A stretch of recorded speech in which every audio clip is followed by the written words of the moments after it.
So one of the other issues in our industry obviously is technology, but it's not just about vehicle technology. And this also kind of segues into some of the recruitment issues that we have.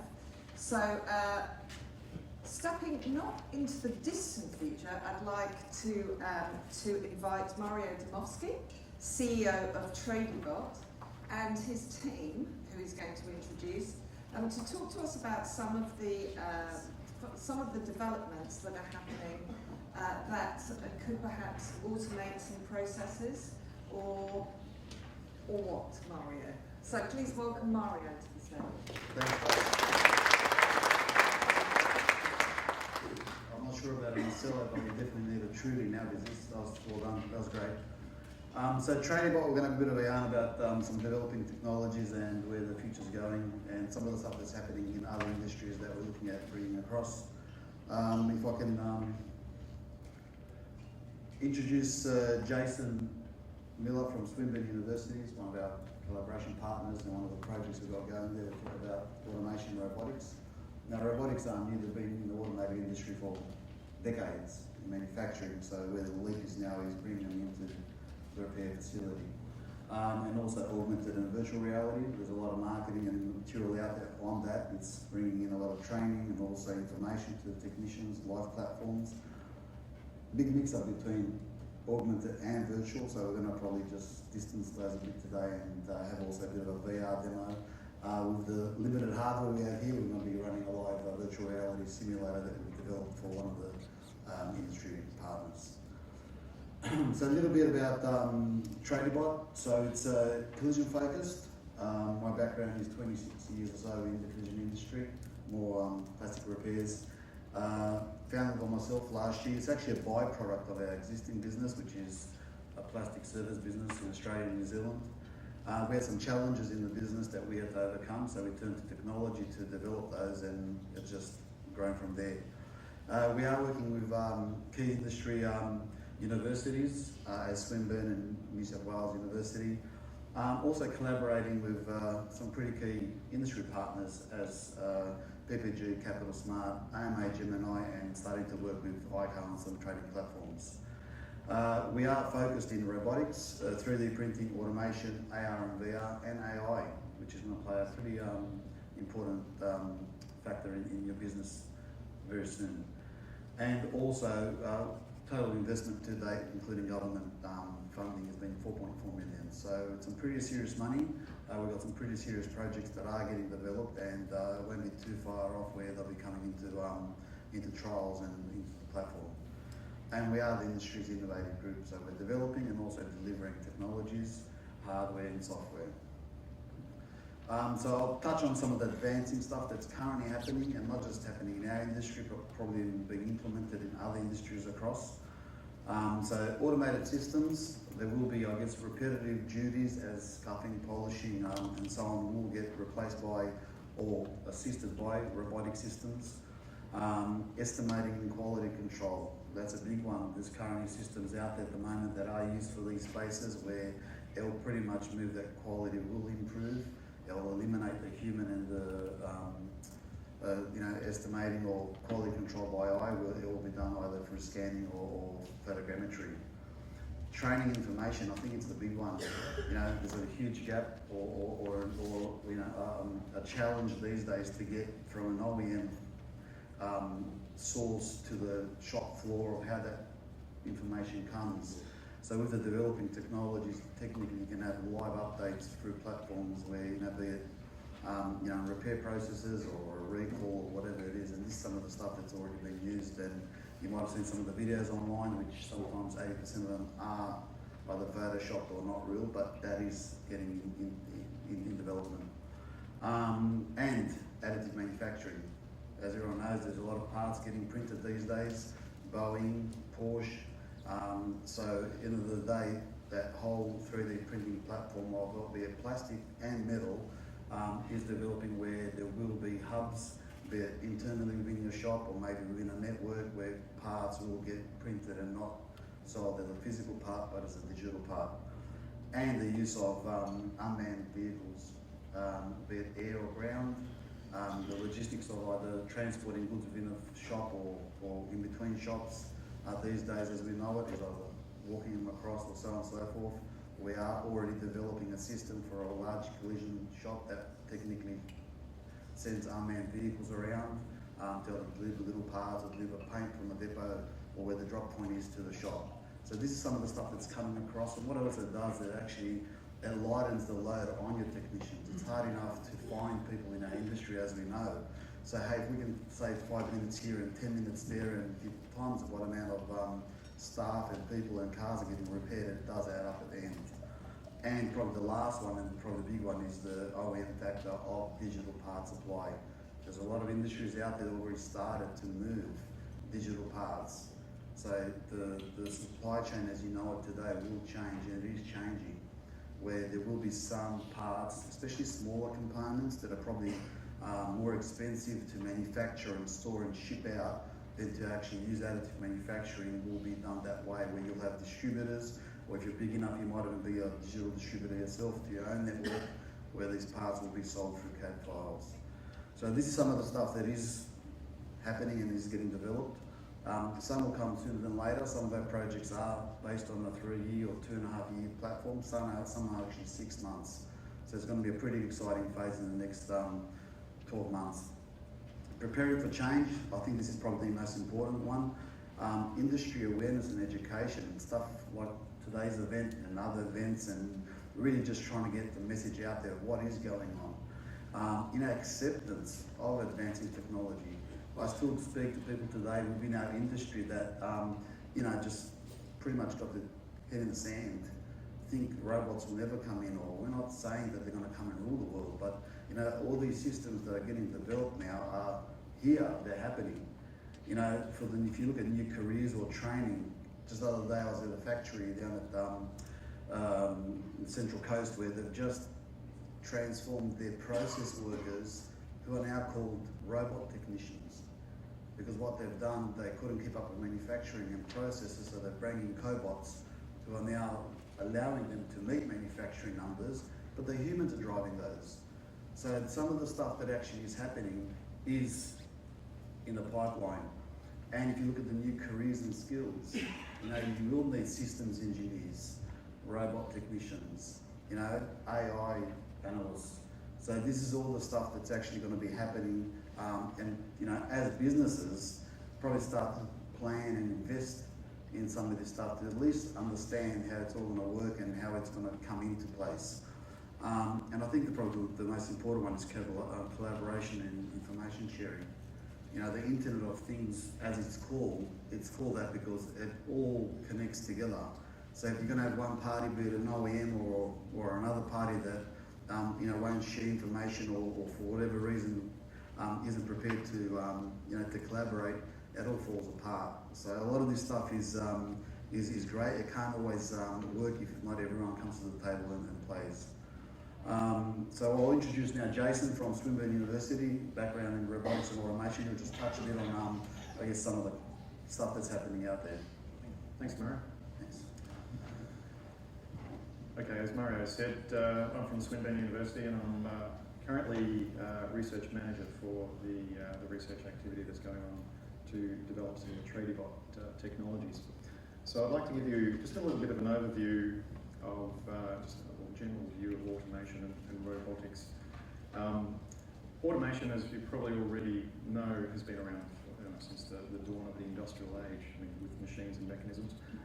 Some of the significant changes, though, over time have really been about processing power and being able to gather data and use data effectively.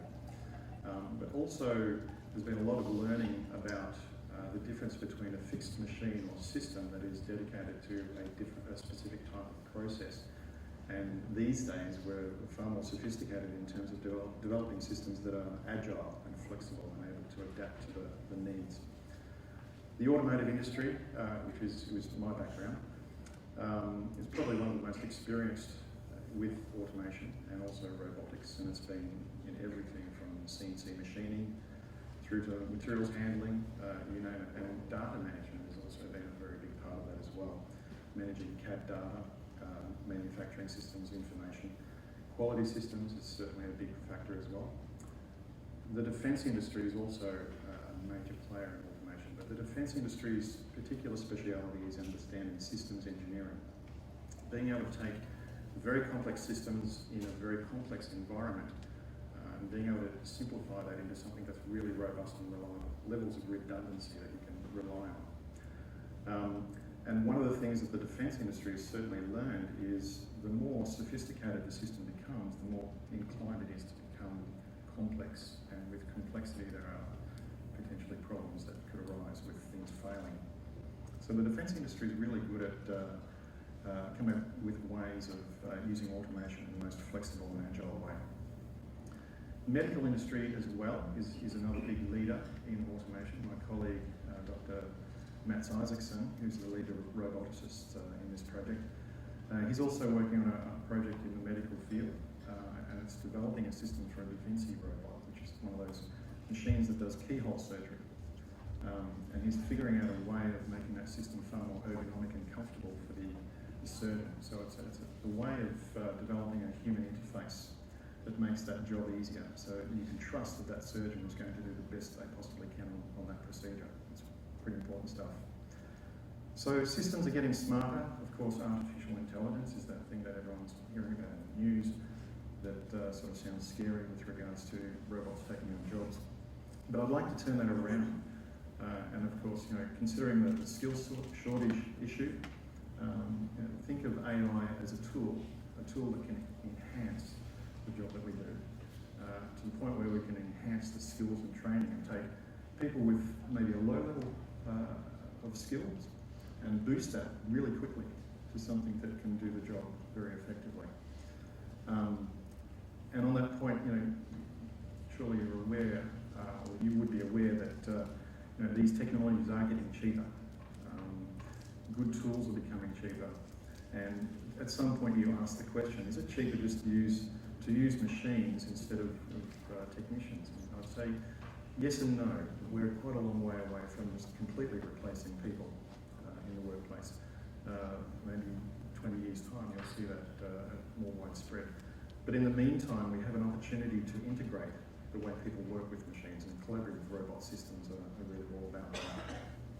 And another key part of that is the capturing of knowledge and using that knowledge in an intuitive way. Being able to generate the creative content and then distribute that to where it's needed in an instant. And that's what the internet is actually providing us already. And through your smartphone, you're already tapping into those answers whenever you need them.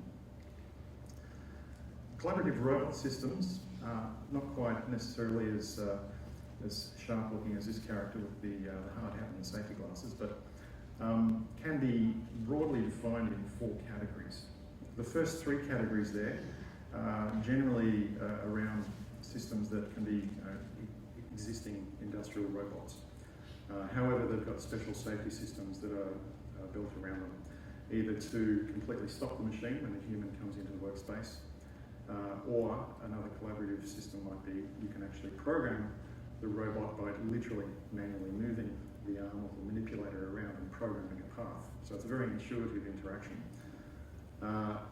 And then the speed and separation monitoring. So you might have sensors around the area that cause the robot to slow down or stop if you get too close to it. So that it can still work, but if you get close enough, it'll actually stop altogether. But the last one, the power and force limiting, is probably what you'd consider a truly collaborative robot.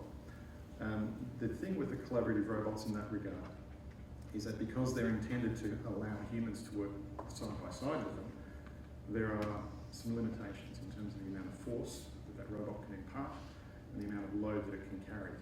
So in considering how robots are used and automation is used in the workplace, the safety is probably the largest and most important aspect, and the speed of the system is certainly going to be affected by that. So I just want to leave you this one last slide from my part and mention that it's really all about the balance between technology, people and process. The Toyota production system is probably a good example. Toyota is a leading example of lean and best practices in the manufacturing industry. They understand really well that if you get that balance between technology, people and process right, it's a recipe for success. So I'll leave it there. Thank you for your time, and I'll hand over to Ari.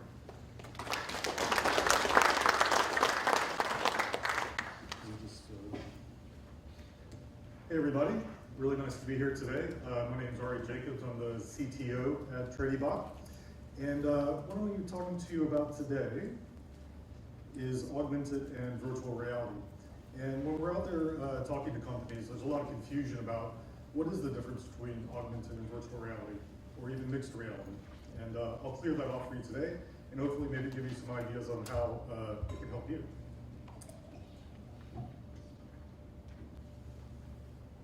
All right, so virtual reality is just like it sounds, it's virtual.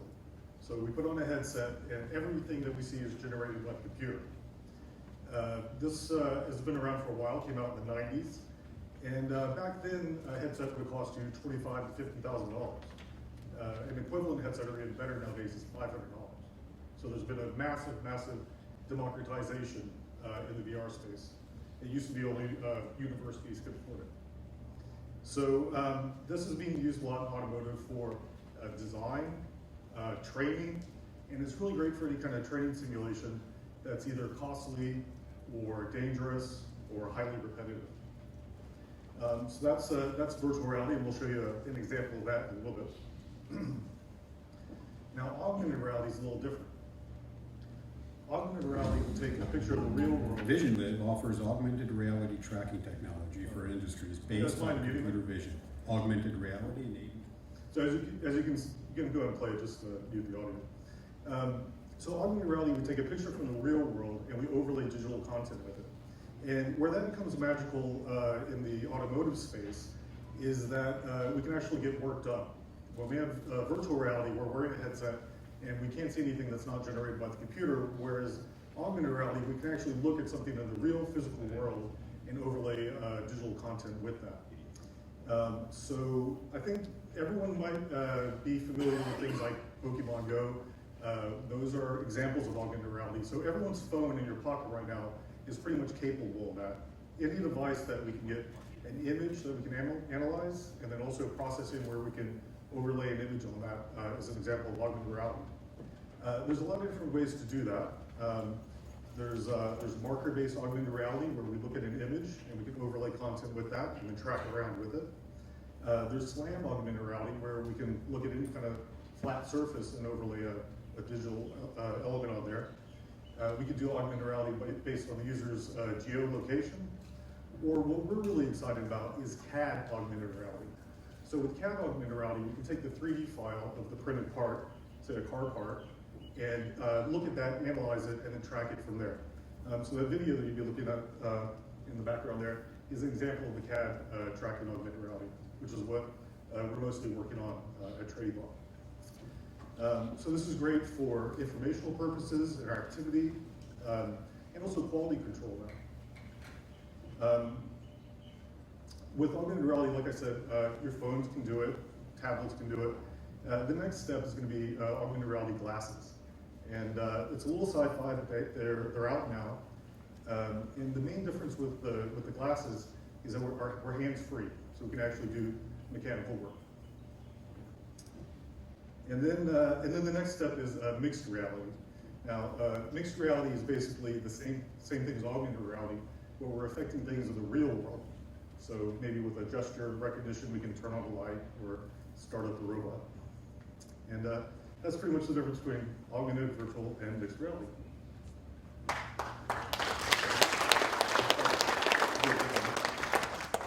Are you going to give us a demonstration now of virtual reality? I will certainly try to do the most dangerous thing in the tech world, which is to do a live technology demonstration. But just in the meantime, though, just asking, so it's quite a lot to take in, I think, technology-wise. What are the actual applications in these people's businesses? So, Mario, what do you... Everything we spoke about there was stuff that we're actually developing for the collision space with our partners. We didn't touch on anything that's not... So specifically, if you reiterate, what jobs might these... What's more repetitive jobs? For instance? Scuffing components. Sorry? Scuffing. Right, yep. Repetitive. applying probably primer. Painting is way off in the sense of just at the skill level. But from an automated perspective, you're looking at anything to do with scuffing, polishing, priming. From a robot point of view, that would be those Okay. ones. And so presumably though that would only be practical for the much larger shops. Well, no, this is I think what Jason spoke about. The cost of technology and hardware is getting so cheap that if you see what a technician or a labourer will cost you, and if you evaluate that over a year, it'll probably be cheaper to bring in a cobot to perform these duties than actually to hire someone. Right, okay. And how reliable do you think the robot would be? That's as a, One of the big benefits is that with these sort of systems, you can really start to get fine accuracy on how long it takes to do a job. So that predictability gives you much better. You can promise to your customer that we'll have the car ready for you tomorrow, and it's going to. sorry, we have, so let's be interested to hear some questions from the floor. I just want to know, can we paint from anywhere? In theory, you could hook this up to a robotic arm, right? And then you could control the robotic arm for that. So in theory, you could. So while at the beach, I can paint. Yeah, So we've developed this mostly as a training tool for entry-level students in conjunction with PPG, and it really just is to teach the basics of hand control and the process. So if I guess you can see it. Yep, you can see it. So one of the things you'll notice here is I have a heat map here, so I can see basically my paint coverage. And you can see as an example, if I get too close, I get too much paint on there. So it's just to give you some practice before you're actually wasting real paint, basically. That's the idea. So the big, I mean, I don't know how long, 6 months, 2 years, it'll be perfected so someone can be sitting in the lunchroom painting a car. If you hooked up a robot arm to the paint, there's no reason why you couldn't do that. Yeah. Exactly. And presumably you can use these programs as well, and they have been doing already for training mechanics and technicians to do jobs with the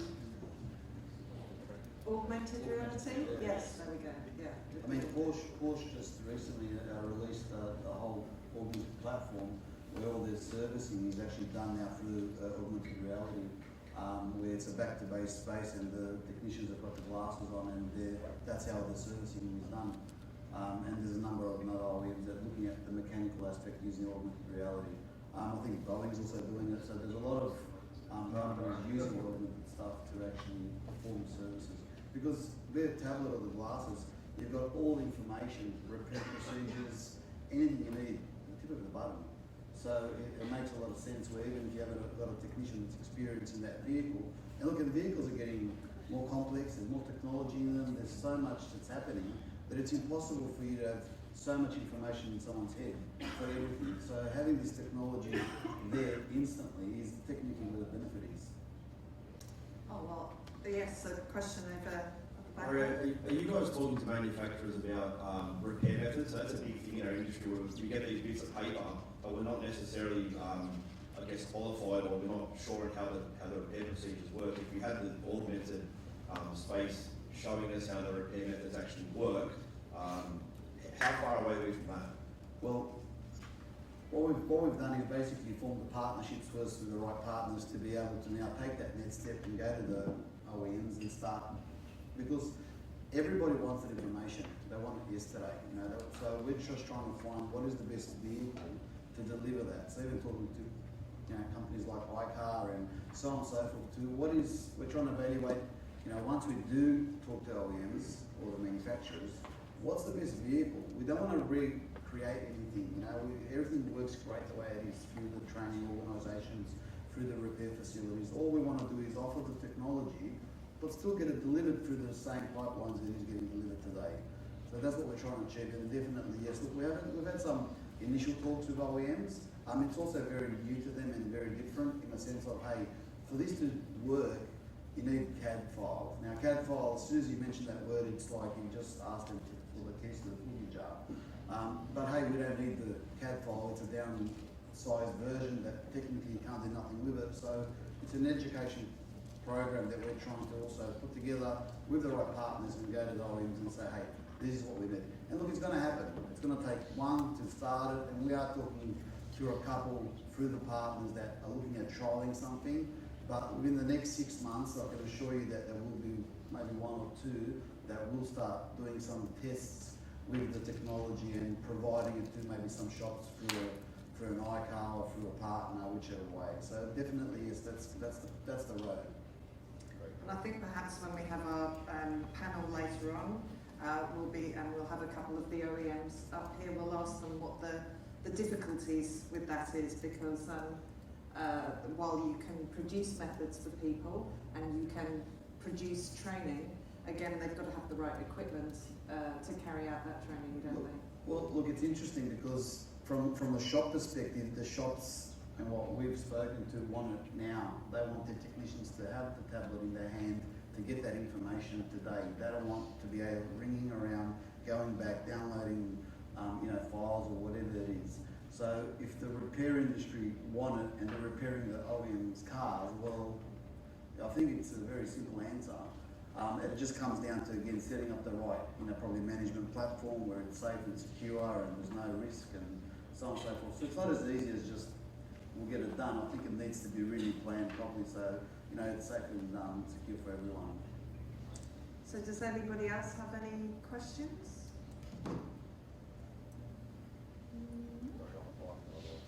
Okay, well, thank you very much.